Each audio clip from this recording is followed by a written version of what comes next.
This is an Alberta emergency alert. Environment Canada has issued a possible tornado alert.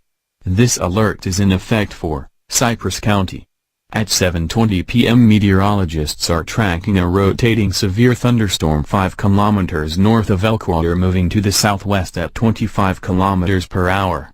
This dangerous storm is likely producing very large hail and may produce a tornado over the next 30 minutes.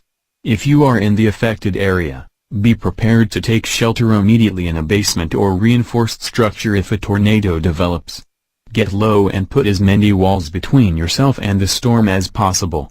Stay away from windows, doors and outside walls. If you are on the highway and cannot avoid the tornado, seek shelter in a ditch or ravine.